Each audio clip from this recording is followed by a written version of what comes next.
Welcome back you all. இந்த வீடியோவில் நம்ம என்ன பார்க்க போகிறோம்னா C++ல இருக்கக்கூடிய டேட்டா டைப்ஸ் அண்ட் வேரியபிள்ஸ் என்னென்ன அப்படிங்கிறது பார்க்க போகிறோம்.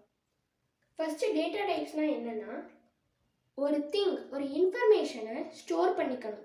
ஒரு வேரியபிள் ஒரு இன்ஃபர்மேஷனை எந்த விதத்தில் ஸ்டோர் பண்ணுது அப்படிங்கிறதுக்கு பேர் தான் டேட்டா டைப்ஸ். ஸோ C++ல இருக்கக்கூடிய டேட்டா டைப்ஸில் மொதல் இருக்கிறது integer data type. Integer data type x equal to 6472. இப்போ நான் என்ன பண்ணியிருக்கேன்னா, ஒரு டேட்டா டைப் எடுத்திருக்கேன், அதை ஒரு வேரியபிளை டிக்ளேர் பண்ணி ஒரு வேல்யூவை அசைன் பண்ணியிருக்கேன். இந்த இன்டீஜர் அப்படிங்கிறது டேட்டா டைப், எக்ஸ் அப்படிங்கிறது வேரியபிள், இந்த நம்பர் அப்படிங்கிறது வேல்யூ. இந்த ஈக்குவல் டு சிம்பிள் எதுக்கு போகிறோம்? அசைன் பண்ணுறோம். ஓகேவா? இந்த ஃபஸ்ட்டு டேட்டா டைப், இந்த இன்டீஜர் டேட்டா டைப் என்ன பண்ணுன்னா, நம்பர்ஸை ஸ்டோர் பண்ணும். நம்பர்ஸ் என்ன மாதிரி நம்பர்ஸ்னால், இது பாசிட்டிவ் நம்பர்ஸ், அப்புறம் நெகட்டிவ் நம்பர், 0, இந்த மாதிரி நம்பர்லாம் ஸ்டோர் பண்ணக்கூடியது இந்த integer variable, integer data type. அடுத்ததாக இருக்கிறது என்னென்னா float அப்படிங்கிற data type. float y equal to 6.472 அப்படின்னு நான் பண்ணுறேன். ஓகே, இப்போ இதை நான் என்ன பண்ணியிருக்கேன், இந்த டெசிமல் வேல்யூஸும் நான் ஸ்டோர் பண்ணுறதுக்கு யூஸ் பண்ணக்கூடிய வேரியபிள், இந்த வேரியபிள் டேட்டா டைப் என்னது? float. இந்த float எனக்கு என்ன பண்ணி தருதுன்னா, இந்த டெசிமல் வேல்யூஸை ஸ்டோர் பண்ணிக்குது. இன்டீஜர் டைப் அப்படி பண்ண முடியாது.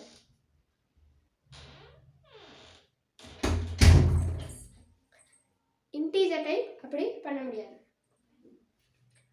அடுத்து டபுள். இந்த டபுள் நம்ம எதுக்கு யூஸ் பண்ணுறோம்? டபுள் எதுக்கு யூஸ் பண்ணுறோன்னா, ஃப்ளோட்டில் 6 to 7 டிஜிட்ஸ் வரைக்கும் தான் நம்மளால் இந்த பாயிண்ட், அந்த டெசிமல் பாயிண்ட்ஸை ஸ்டோர் பண்ண முடியும். அதுக்கு மேலே போச்சு அப்படின்னா இந்த ஃப்ளோட் கார்பேஜ் வேல்யூ காட்டும். கார்பேஜ் வேல்யூனா நீங்கள் ஸ்டோர் பண்ணாத ஏதோ ஒரு தப்பான வேல்யூவாக காட்டும். அந்த டைமில் நம்ம யூஸ் பண்ணக்கூடியது இந்த டபுள் வேரியபிள், இந்த double data type. Data type. Okay, data டைப்பில் சொல்லணும் இதை. இந்த டபுள் டேட்டா டைப் என்ன பண்ணும்? 6 to 7 டிஜிட்ஸ்க்கு மேலே இருக்கக்கூடிய டெசிமல் நம்பர்ஸை ஸ்டோர் பண்ணி தரும். For example 6.472 3 4 9 8 what ever. அடுத்து என்ன நம்பர்? ஆனால் இதுலேயும் ஒரு கண்டிஷன் இஸ் தேர். அது என்னன்னா, இது 15 up to 15 டிஜிட்ஸ் தான் ஸ்டோர் பண்ணும். இப்போ இந்த 3 இது பார்த்துருக்கோம். ஃபஸ்ட்டு இன்டீஜர், அடுத்து ஃப்ளோட், அடுத்து டபுள். இன்டீஜர் என்ன பண்ணுச்சு? பாசிட்டிவ், நெகட்டிவ், 0 நம்பர் ஸ்டோர் பண்ணிச்சு. ஃப்ளோட் என்ன பண்ணுச்சு? டெசிமல் பாயிண்ட்ஸ் 6 to 7 டிஜிட் இருக்கிறது ஸ்டோர் பண்ணிச்சு. டபுள் என்ன பண்ணுது? 15 டிஜிட்ஸ் இருக்கக்கூடிய டெசிமல் நம்பர்ஸை ஸ்டோர் பண்ணுது. அடுத்து இப்போ நம்ம நம்பர்ஸை பற்றி நிறைய பார்த்துட்டோம். இப்போ ஏபிசிடி ஸ்டோர் பண்ணுறதுக்கு என்ன பண்ணணும்? ஒரு கேரக்டர் நம்ம ஸ்டோர் பண்ணணும். அது என்னவா வேணால் இருக்கலாம், ஏவா இருக்கலாம், பியா இருக்கலாம், இசட்டாக இருக்கலாம். ஏ டு இசட்டில் இருக்கக்கூடிய எந்த ஒரு கேரக்டரையும் நம்ம ஸ்டோர் பண்ணுறதுக்கு என்ன பண்ணணும்? கேரக்டர் அப்படிங்கிற ஒரு டேட்டா டைப் இருக்குது. இந்த கேரக்டர் டேட்டா டைப் தான் என்ன பண்ணுது? கேரக்டர்ஸை சொல்லுது. கேரக்டர் நேம், இது நான் சும்மா ஜஸ்ட் ஒரு வேரியபிள் மாதிரி, அதாவது இது கொடுக்குறேன். இந்த எக்ஸு இசட்டு ஒய் கொடுத்துருக்க மாதிரி இங்கே நேம் அப்படின்னு கொடுத்துருக்கேன். இங்கே நான் எக்ஸ் அப்படிங்கிற ஒரு கேரக்டரை ஸ்டோர் பண்ணுறேன். இது இப்போ எனக்கு இந்த கேரக்டர் இந்த இதுக்குள்ளே எனக்கு எக்ஸ் அப்படிங்கிறது ஸ்டோர் ஆயிடுச்சு. ஓகே, சரி. அடுத்து ஒன்று இருக்குது. அடுத்தது என்னென்னா பூல். பூல் அப்படிங்கிறது பூலியன். பூலியன்னா என்ன? ஸோ ஒரு திங் நமக்கு ட்ரூவா ஃபால்ஸா அப்படின்னு தெரியறதுக்கு we are using this boolean. இந்த பூல் கீவேர்ட் நம்ம எப்படி எழுதணும்னா, இந்த பூலியன் கீவேர்டை நம்ம BOOL அப்படின்னு எழுதணும். பூல் ட்ரூ அல்லது pool X is equal to true or false, இந்த மாதிரி நம்ம ஸ்டோர் பண்ணிக்கலாம். ஓகே, சரி. இப்போ இது நமக்கு என்ன பண்ணும்? இந்த பூல் கீவேர்ட் ட்ரூ ஆர் ஃபால்ஸை ஸ்டோர் பண்ணும். அப்போ அது எப்படி ரிட்டர்ன் பண்ணும் அப்படின்னு பார்க்கணும்.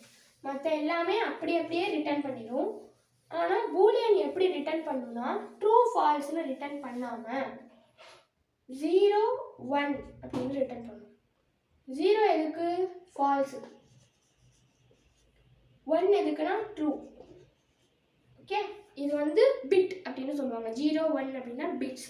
0 1 0 0 கம்ப்யூட்டரால் அண்டர்ஸ்டாண்ட் பண்ணிக்கக்கூடிய இந்த இரண்டு திங் தான் 0 அண்ட் 1. இரண்டு திங்கை மட்டும்தான் கம்ப்யூட்டரால் அண்டர்ஸ்டாண்ட் பண்ணிக்க முடியும். நம்ம எல்லாத்தையும் இதில் கன்வெர்ட் பண்ணி தான் நம்ம கோடை எழுதுறோம். சரியா? சரி, இப்போ அடுத்து என்ன பார்க்க போகிறோம்னா டிக்ளேர் அண்ட் அசைன் அப்படின்னா என்னென்னு பார்க்க போகிறோம். இந்த டிக்ளேர் அண்ட் அசைனுக்கு போகிறதுக்கு முன்னாடி இப்போ நம்ம பார்த்த டேட்டா டைப்ஸோட சைஸ் என்ன அப்படின்னு பார்க்கலாம். ஃபஸ்ட்டு இன்ட் டேட்டா டைப் பார்த்தோம். இதோட சைஸ் என்ன அப்படின்னா 4 bytes. Okay, 4 bytes. அடுத்து வந்து என்ன பார்த்தோம்? ஃப்ளோட் பார்த்தோம். ஃப்ளோட்டுக்கும் வந்து 4 bytes தான். ஃப்ளோட்டுக்கும் 4 bytes. டபுள் பார்த்தோம். டபுளுக்கு 8 bytes. பெரிய நம்பர் ஸ்டோர் பண்ணுறது 8 bytes. அடுத்ததாக பார்த்தது கேரக்டர். கேரக்டர் வந்து 1 byte. அப்புறம் பூலியன் பார்த்தோம். Boolean is also 1 byte. சரி, இப்போ அடுத்து கான்ஸ்டன்ட் அப்படின்னா என்னென்னு பார்க்க போகிறோம்.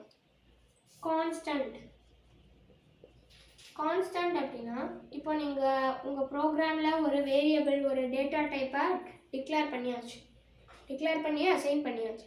அந்த வேரியபிள் உங்களுக்கு மாற்றவே தேவையில்லை. அடுத்து அந்த வேரியபிளை மாற்ற தேவையில்லை. அதே டைம் மற்றவங்களும் அந்த வேல்யூவை மாற்றக்கூடாது. அந்த மாதிரி டயத்தில் நீங்கள் கான்ஸ்டண்ட்டாக யூஸ் பண்ணணும். இந்த கான்ஸ்ட் அதுக்கு தான். ஸோ அதை நீங்கள் எப்படி யூஸ் பண்ணிக்கலாம்? Const int equal to constant equal to 67 இந்த மாதிரி. ஓகே, இந்த மாதிரி நீங்கள் யூஸ் பண்ணிக்கலாம்.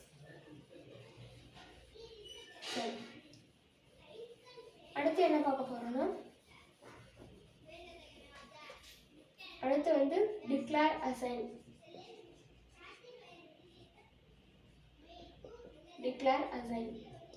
டிக்ளரேஷன் அப்படின்னா இன்டீஜர் எக்ஸ் அப்படின்னு எழுதுனா அது டிக்ளரேஷன். அசைனேஷன் அப்படின்னா integer X is equal to ஒரு வேல்யூவை நம்ம அதுக்கு தந்தோம் அப்படின்னா அது அசைனேஷன். ஓகே, வெறும் ஒரு டேட்டா டைப்பையும் ஒரு வேரியபிளையும் கொடுத்து ஸ்டார்டிங்கில் வச்சோம் அப்படின்னா அது டிக்ளரேஷன். அதுக்கு நம்ம ஏதாச்சும் ஒரு திங், அதாவது இந்த டிக்ளேர் அப்படின்னா என்னென்னா ஒரு பக்கெட் எக்ஸுங்கிற பக்கெட்டை நம்ம டிக்ளேர் பண்ணி, அதாவது அலோகேட் பண்ணி வைக்கிறோம். இதுக்குள்ளே நம்ம இப்போ ஸ்டோர் பண்ணிக்கலாம். என்ன ஸ்டோர் பண்ணிக்கலாம்? இன்டீஜர் வேல்யூஸை ஸ்டோர் பண்ணிக்கலாம். சரியா? இதுவே அசைனேஷன்னா அப்போவே பக்கெட்டை வாங்கி அப்போவே இந்த 11 அப்படிங்கிறத உள்ளே போட்டு வச்சுருது. இதுக்கு பேர் தான் அசைனேஷன். இந்த அப்கமிங் டாபிக்ஸ் நம்ம இதே மாதிரி நிறைய திங்ஸை C++ல கற்றுக்கலாம். தேங்க்யூ.